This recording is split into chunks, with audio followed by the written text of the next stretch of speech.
Dear students, in this lecture we are going to discuss about another characteristic of artificial neural network.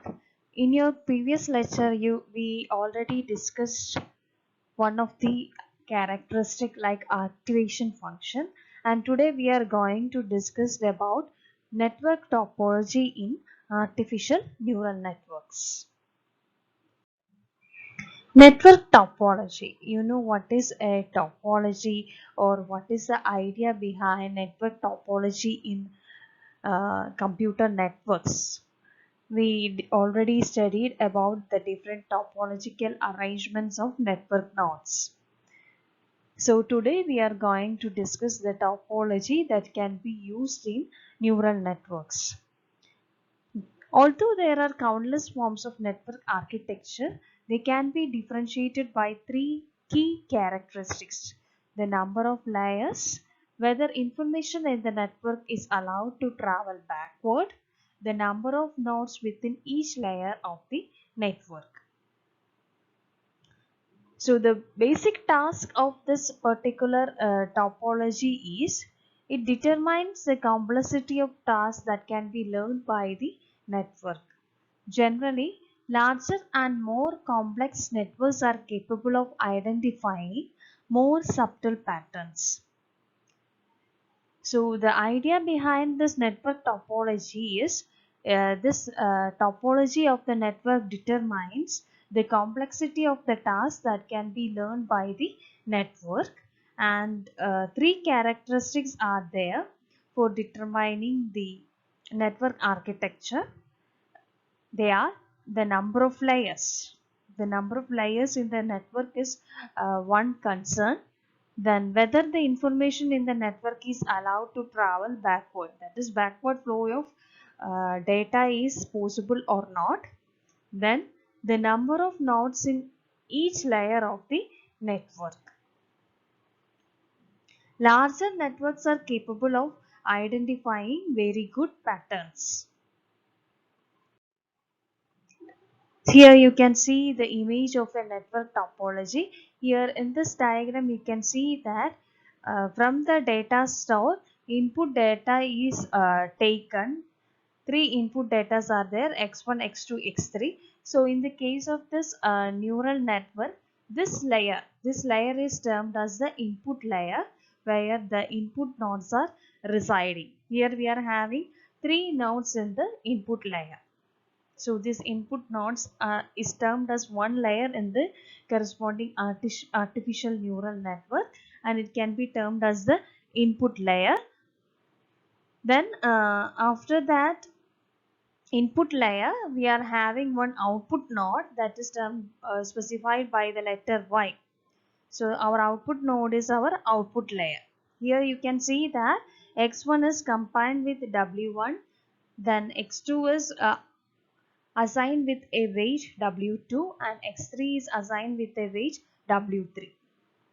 So this input values together with weight reach this output node, and in the output node it is having, in addition to the input input data as well as its weights, an activation function is also there to calculate the final output value.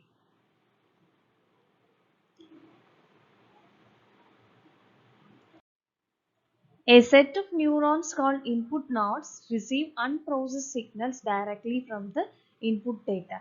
This is just the explanation of the previous diagram. Each input node is responsible for processing a single feature in the data set. The feature's value will be transformed by the node's activation function. The signals resulting from the input nodes are received by the output node, which uses its own activation function to generate a final prediction.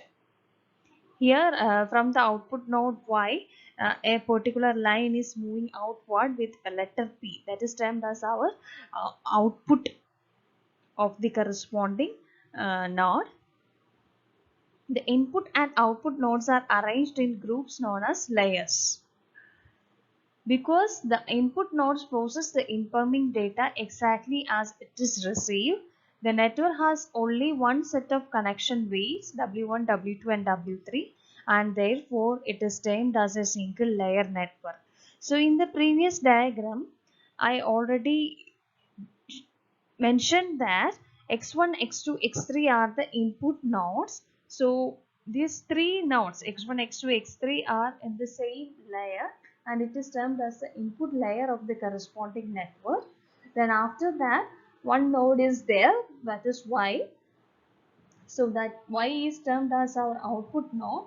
So in the output node y, what it is happening is input data together with its corresponding weights are calculated and it will be passed through an activation function. Then the output P will be generated through this particular output node Y. And in this particular diagram, we are having one input layer and one output layer only. So it can be termed as a single layer network.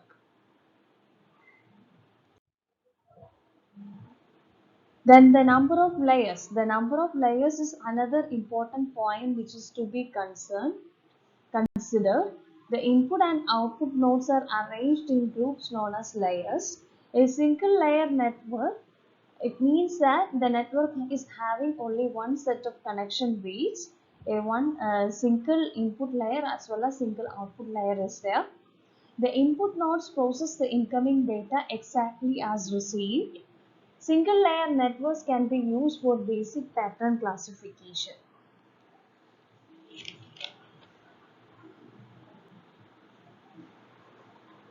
So here the number of layers is another concern in our neural network architecture. If you are having single input layer and single output layer, then it can be termed as a single layer network, and we have to assign weights for the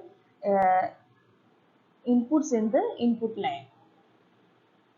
In case of single layer network, we are assigning only one set of connection weights. Then multi-layer network.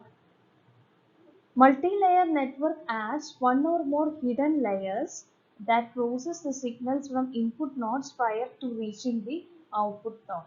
In case of multi-layer network, we are having one input layer and one output layer is there. In between this input layer and output layer, there are some intermediate layers. If so, then it is termed as multi-layer network. Most multi-layer networks are fully connected, which means that every node in one layer is connected to every node in the next layer. We can arrange any number of intermediate layers in between the input layer and output layer of neural network, and these intermediate layers are commonly termed as hidden layers. Here you can see that in this particular diagram you can see a data storage is there. From the data, input data are taken. X1, X2, X3 are the input nodes. Then X1 is connected to H1, H2. Then X2 is connected to H1, H2. X3 is connected to H1, H2. Then H1, H2 is connected to W. Here you can see that in between this X nodes and Y nodes, an intermediate layer with H nodes are there. Here this layer is termed as this layer is concentrated on input data, and this layer is termed as input layer. Then this is the output node, so this is termed as our output layer. In between this input and output, we are having a layer called H1 and H2, a layer with H1 node and H2 node, and this is termed as our hidden nodes. So another thing is that all the input data are connected to these hidden nodes, and all hidden nodes are connected to the output node.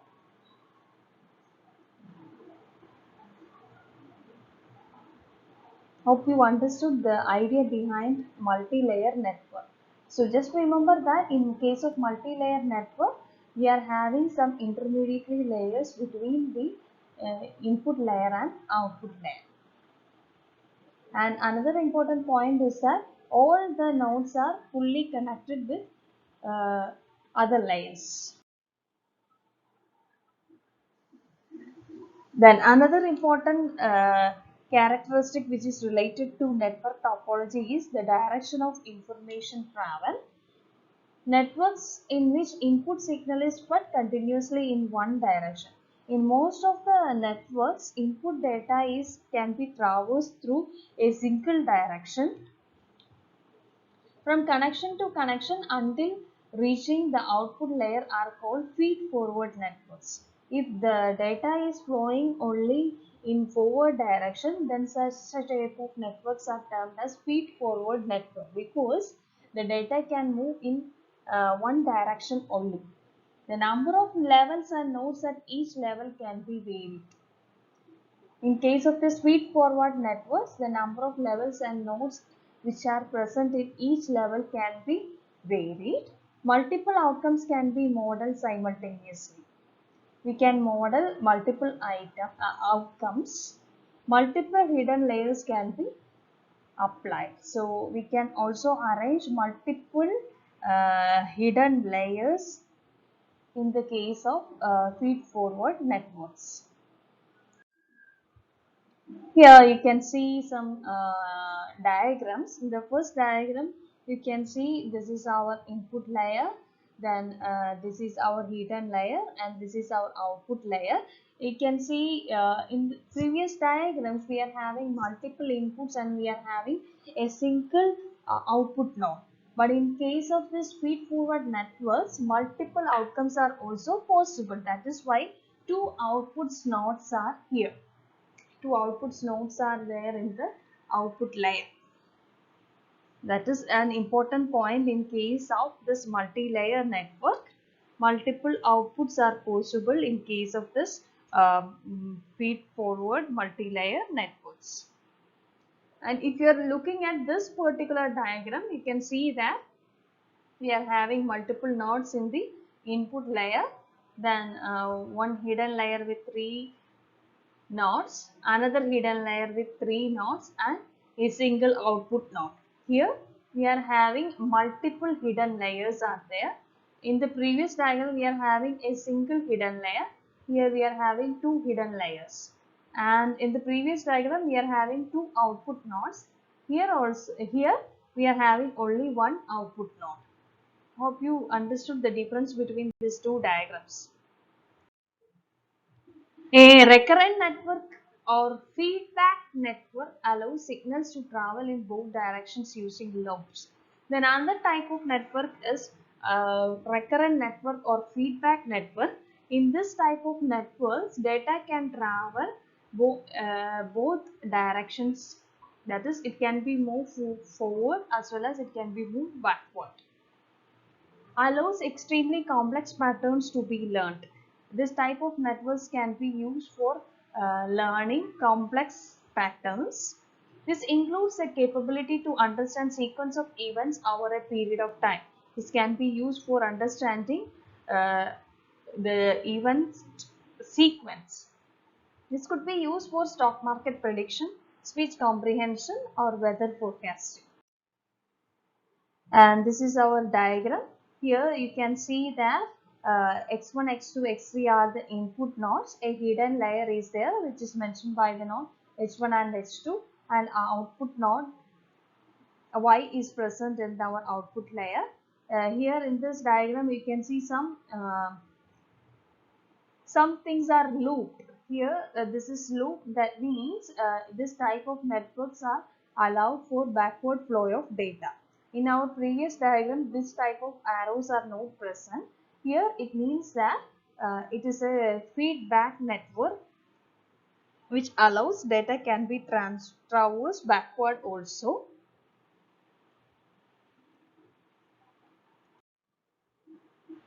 Then another important point is that the number of nodes in each layer. The number of input nodes is predetermined by the number of features in the input data. Similarly, the number of output node is determined by the number of outcomes to be modeled. So the input and output should be depending upon the data. The number of hidden nodes is left to the user to decide prior to training the model. So if the number of layers increases, means the accuracy of the model also increases. So the number of hidden layers can be determined by the user. A greater number of neurons will result in a model that more closely mirrors the training data, but this ruins the risk of overfitting. It may generalize poorly to future data. A greater number of neurons The greater number of neurons will make a model that mirrors training data, and chance of overfitting is there.